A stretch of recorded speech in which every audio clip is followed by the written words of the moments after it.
ॐ विष्णवे नमः। ॐ लक्ष्मीपतये नमः। ॐ कृष्णाय नमः।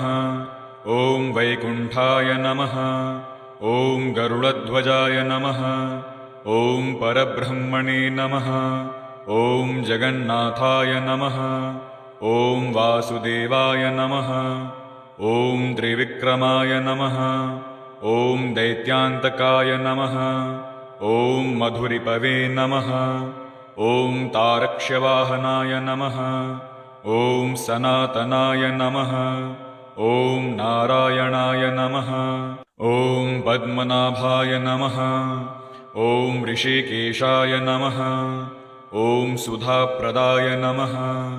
ॐ माधवाय नमः। ॐ पुण्डरीकाक्षाय नमः। ॐ स्थितिकर्त्रे नमः। ॐ परात्पराय नमः। ॐ वनमालिने नमः। ॐ यज्ञरूपाय नमः। ॐ चक्रपाणये नमः। ॐ गदाधराय नमः।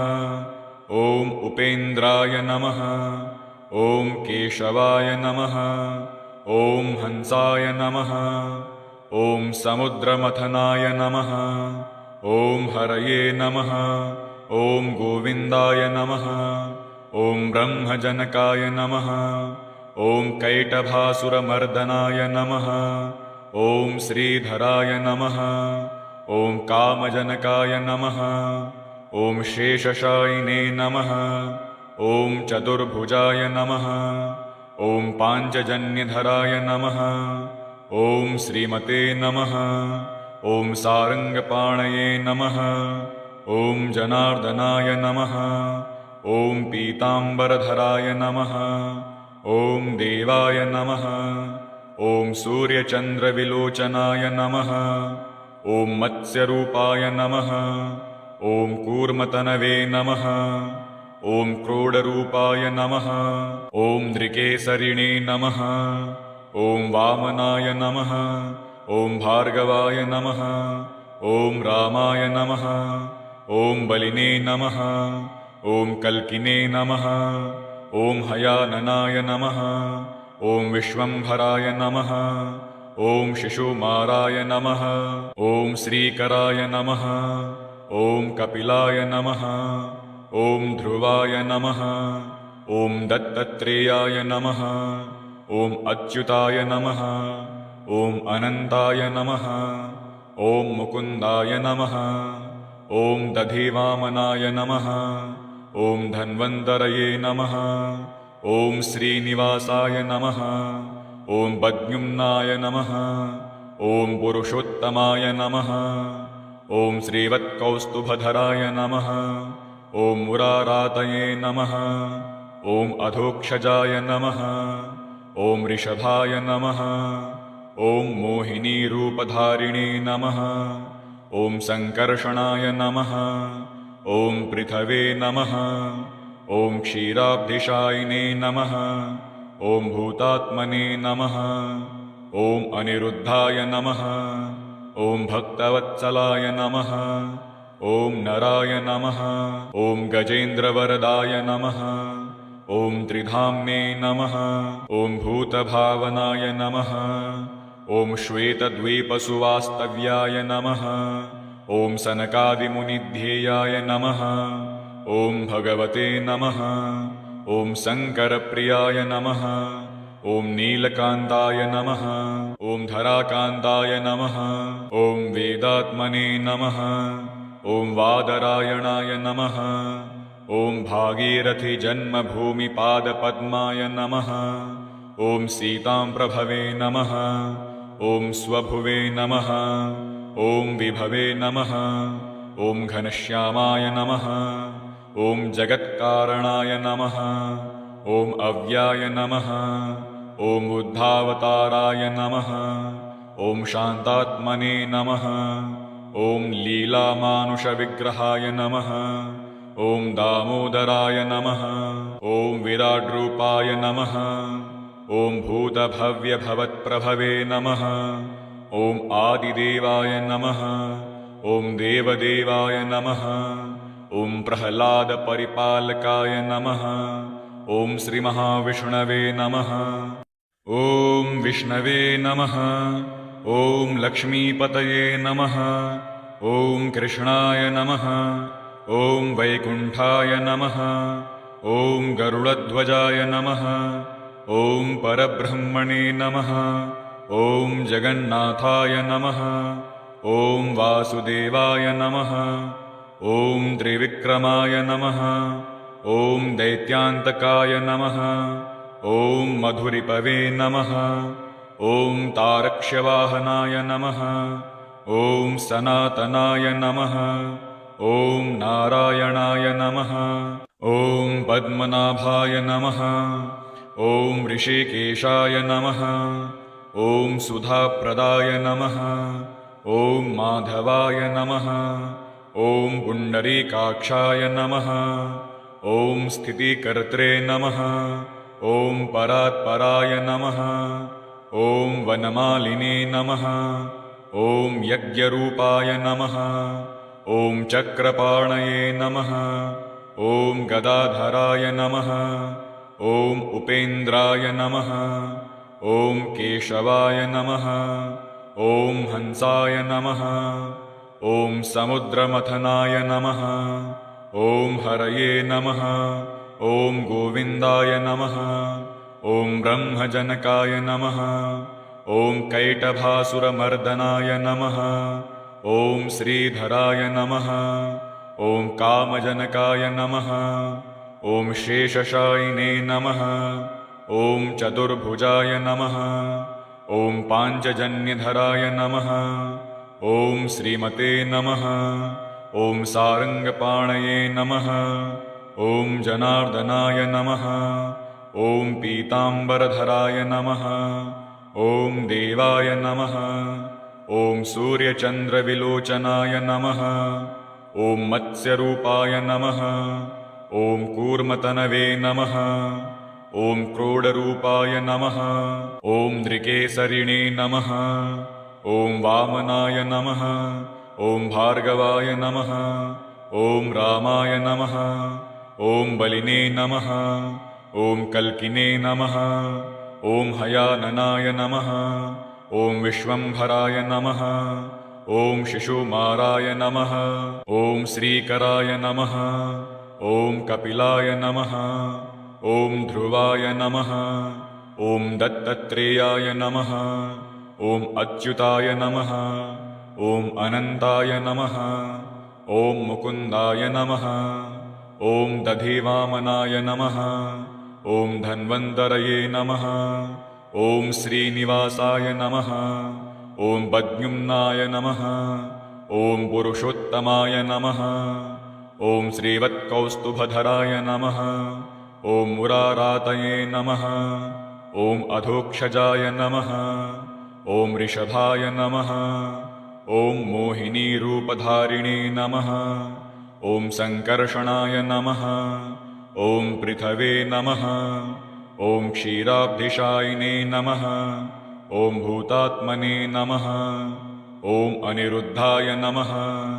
ॐ भक्तवत्सलाय नमः। ॐ नराय नमः। ॐ गजेन्द्रवरदाय नमः। ॐ त्रिधाम्ने नमः। ॐ भूतभावनाय नमः। ॐ श्वेतद्वीपसुवास्तव्याय नमः। ॐ सनकादिमुनिध्येयाय नमः। ॐ भगवते नमः। ॐ शङ्करप्रियाय नमः। ॐ नीलकान्ताय नमः। ॐ धराकान्ताय नमः। ॐ वेदात्मने नमः। ॐ वादरायणाय नमः। ॐ भागीरथीजन्मभूमिपादपद्माय नमः। ॐ सीताम्प्रभवे नमः। ॐ स्वभुवे नमः। ॐ विभवे नमः। ॐ घनश्यामाय नमः। ॐ जगत्कारणाय नमः। ॐ अव्याय नमः। ॐ बुद्धावताराय नमः। ॐ शान्तात्मने नमः। ॐ लीलामानुषविग्रहाय नमः। ॐ दामोदराय नमः। ॐ विराड्रूपाय नमः। ॐ भूतभव्यभवत्प्रभवे नमः। ॐ आदिदेवाय नमः। ॐ देवदेवाय नमः। ॐ प्रह्लादपरिपालकाय नमः। ॐ श्रीमहाविष्णवे नमः। ॐ विष्णवे नमः। ॐ लक्ष्मीपतये नमः। ॐ कृष्णाय नमः। ॐ वैकुण्ठाय नमः। ॐ गरुडध्वजाय नमः। ॐ परब्रह्मणे नमः। ॐ जगन्नाथाय नमः। ॐ वासुदेवाय नमः। ॐ त्रिविक्रमाय नमः। ॐ दैत्यान्तकाय नमः। ॐ मधुरिपवे नमः। ॐ तारक्ष्यवाहनाय नमः। ॐ सनातनाय नमः। ॐ नारायणाय नमः। ॐ पद्मनाभाय नमः। ॐ ऋषिकेशाय नमः। ॐ सुधाप्रदाय नमः। ॐ माधवाय नमः। ॐ पुण्डरीकाक्षाय नमः। ॐ स्थितिकर्त्रे नमः। ॐ परात्पराय नमः। ॐ वनमालिने नमः। ॐ यज्ञरूपाय नमः। ॐ चक्रपाणये नमः। ॐ गदाधराय नमः। ॐ उपेन्द्राय नमः। ॐ केशवाय नमः। ॐ हंसाय नमः। ॐ समुद्रमथनाय नमः। ॐ हरये नमः। ॐ गोविन्दाय नमः। ॐ ब्रह्मजनकाय नमः। ॐ कैटभासुरमर्दनाय नमः। ॐ श्रीधराय नमः। ॐ कामजनकाय नमः। ॐ शेषशायिने नमः। ॐ चतुर्भुजाय नमः। ॐ पाञ्चजन्यधराय नमः। ॐ श्रीमते नमः। ॐ सारङ्गपाणये नमः। ॐ जनार्दनाय नमः। ॐ पीताम्बरधराय नमः। ॐ देवाय नमः। ॐ सूर्यचन्द्रविलोचनाय नमः। ॐ मत्स्यरूपाय नमः। ॐ कूर्मतनवे नमः। ॐ क्रोडरूपाय नमः। ॐ नृकेसरिणे नमः। ॐ वामनाय नमः। ॐ भार्गवाय नमः। ॐ रामाय नमः। ॐ बलिने नमः। ॐ कल्किने नमः। ॐ हयाननाय नमः। ॐ विश्वम्भराय नमः। ॐ शिशुमाराय नमः। ॐ श्रीकराय नमः। ॐ कपिलाय नमः। ॐ ध्रुवाय नमः। ॐ दत्तत्रेयाय नमः। ॐ अच्युताय नमः। ॐ अनन्ताय नमः। ॐ मुकुन्दाय नमः। ॐ दधिवामनाय नमः। ॐ धन्वन्तरये नमः। ॐ श्रीनिवासाय नमः। ॐ पद्युम्नाय नमः। ॐ पुरुषोत्तमाय नमः। ॐ श्रीवत्कौस्तुभधराय नमः। ॐ मुरारातये नमः। ॐ अधोक्षजाय नमः। ॐ ऋषभाय नमः। ॐ मोहिनीरूपधारिणे नमः। ॐ सङ्कर्षणाय नमः। ॐ पृथवे नमः। ॐ क्षीराब्धिशायिने नमः। ॐ भूतात्मने नमः। ॐ अनिरुद्धाय नमः। ॐ भक्तवत्सलाय नमः। ॐ नराय नमः। ॐ गजेन्द्रवरदाय नमः। ॐ त्रिधाम्ने नमः। ॐ भूतभावनाय नमः। ॐ श्वेतद्वीपसुवास्तव्याय नमः। ॐ सनकादिमुनिध्येयाय नमः। ॐ भगवते नमः। ॐ शङ्करप्रियाय नमः। ॐ नीलकान्ताय नमः।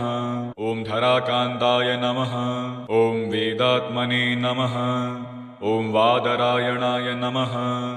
ॐ भागीरथीजन्मभूमिपादपद्माय नमः। ॐ सीताम्प्रभवे नमः। ॐ स्वभुवे नमः। ॐ विभवे नमः। ॐ घनश्यामाय नमः।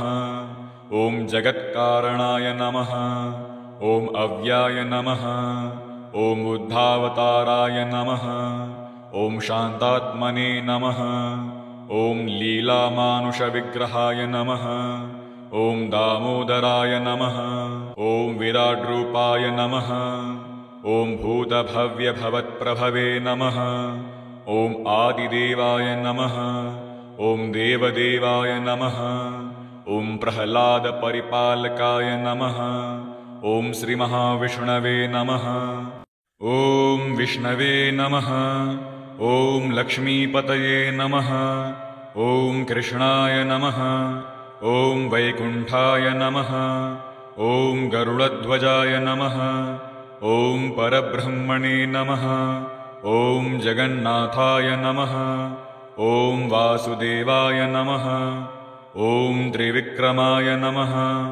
ॐ दैत्यान्तकाय नमः। ॐ मधुरिपवे नमः। ॐ तारक्ष्यवाहनाय नमः। ॐ सनातनाय नमः। ॐ नारायणाय नमः। ॐ पद्मनाभाय नमः। ॐ ऋषिकेशाय नमः। ॐ सुधाप्रदाय नमः।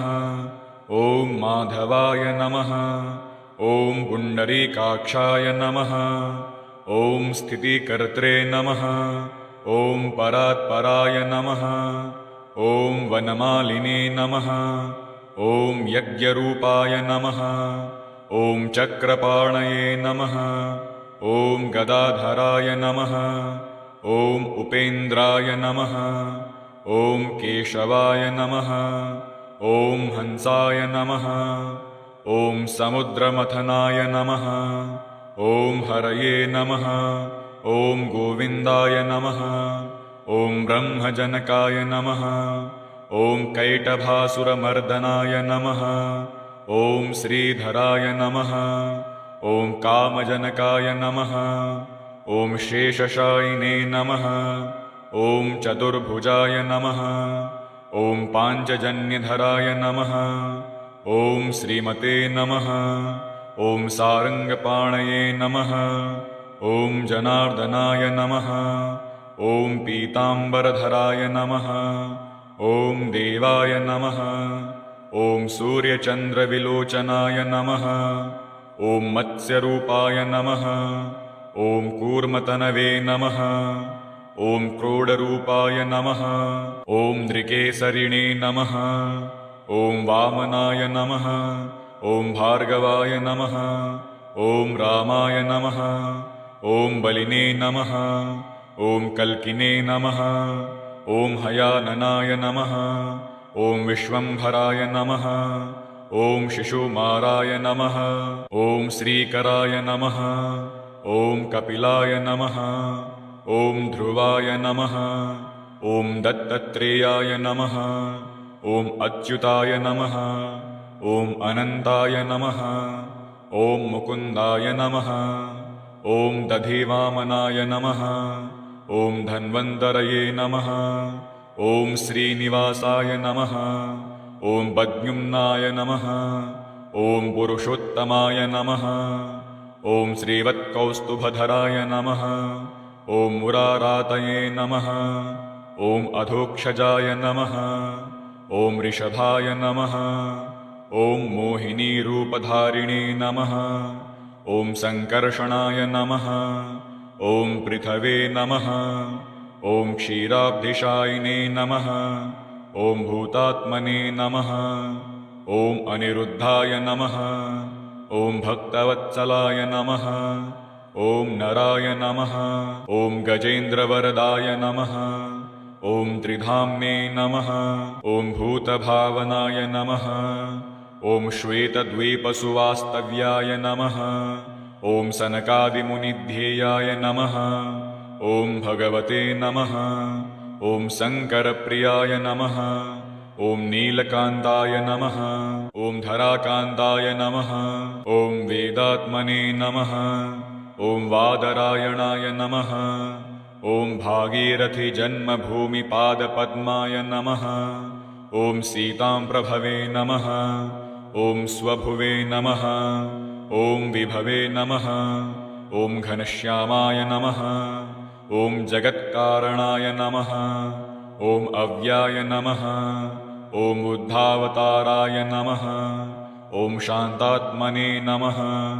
ॐ लीलामानुषविग्रहाय नमः। ॐ दामोदराय नमः। ॐ विराड्रूपाय नमः। ॐ भूतभव्यभवत्प्रभवे नमः। ॐ आदिदेवाय नमः ॐ देवदेवाय नमः ॐ प्रह्लादपरिपालकाय नमः ॐ श्रीमहाविष्णवे नमः ॐ विष्णवे नमः ॐ लक्ष्मीपतये नमः ॐ कृष्णाय नमः ॐ वैकुण्ठाय नमः ॐ गरुडध्वजाय नमः ॐ परब्रह्मणे नमः ॐ जगन्नाथाय नमः ॐ वासुदेवाय नमः ॐ त्रिविक्रमाय नमः ॐ दैत्यान्तकाय नमः ॐ मधुरिपवे नमः ॐ तारक्ष्यवाहनाय नमः ॐ सनातनाय नमः ॐ नारायणाय नमः ॐ पद्मनाभाय नमः ॐ ऋषिकेशाय नमः ॐ सुधाप्रदाय नमः ॐ माधवाय नमः ॐ पुण्डरीकाक्षाय नमः ॐ स्थितिकर्त्रे नमः ॐ परात्पराय नमः ॐ वनमालिने नमः ॐ यज्ञरूपाय नमः ॐ चक्रपाणये नमः ॐ गदाधराय नमः ॐ उपेन्द्राय नमः ॐ केशवाय नमः ॐ हंसाय नमः ॐ समुद्रमथनाय नमः ॐ हरये नमः ॐ गोविन्दाय नमः ॐ ब्रह्मजनकाय नमः ॐ कैटभासुरमर्दनाय नमः ॐ श्रीधराय नमः ॐ कामजनकाय नमः ॐ शेषशायिने नमः ॐ चतुर्भुजाय नमः ॐ पाञ्चजन्यधराय नमः ॐ श्रीमते नमः ॐ सारङ्गपाणये नमः ॐ जनार्दनाय नमः ॐ पीताम्बरधराय नमः ॐ देवाय नमः ॐ सूर्यचन्द्रविलोचनाय नमः ॐ मत्स्यरूपाय नमः ॐ कूर्मतनवे नमः ॐ क्रोडरूपाय नमः ॐ नृकेसरिणे नमः ॐ वामनाय नमः ॐ भार्गवाय नमः ॐ रामाय नमः ॐ बलिने नमः ॐ कल्किने नमः ॐ हयाननाय नमः ॐ विश्वम्भराय नमः ॐ शिशुमाराय नमः ॐ श्रीकराय नमः ॐ कपिलाय नमः ॐ ध्रुवाय नमः ॐ दत्तत्रेयाय नमः ॐ अच्युताय नमः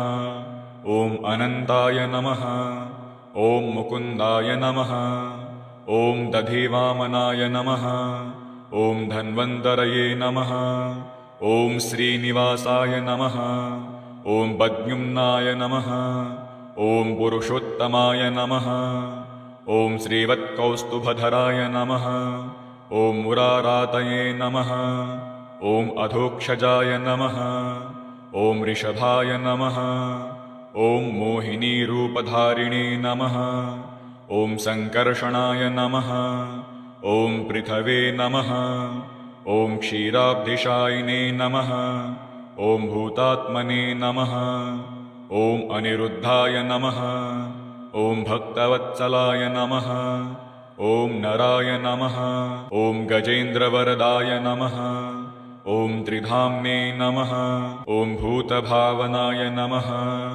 ॐ श्वेतद्वीपसुवास्तव्याय नमः ॐ सनकादिमुनिध्येयाय नमः ॐ भगवते नमः ॐ शङ्करप्रियाय नमः ॐ नीलकान्ताय नमः ॐ धराकान्ताय नमः ॐ वेदात्मने नमः ॐ वादरायणाय नमः ॐ भागीरथीजन्मभूमिपादपद्माय नमः ॐ सीताम्प्रभवे नमः ॐ स्वभुवे नमः ॐ विभवे नमः ॐ घनश्यामाय नमः ॐ जगत्कारणाय नमः ॐ अव्याय नमः ॐ बुद्धावताराय नमः ॐ शान्तात्मने नमः ॐ लीलामानुषविग्रहाय नमः ॐ दामोदराय नमः ॐ विराड्रूपाय नमः ॐ भूतभव्यभवत्प्रभवे नमः। ॐ आदिदेवाय नमः। ॐ देवदेवाय नमः। ॐ प्रह्लादपरिपालकाय नमः। ॐ श्रीमहा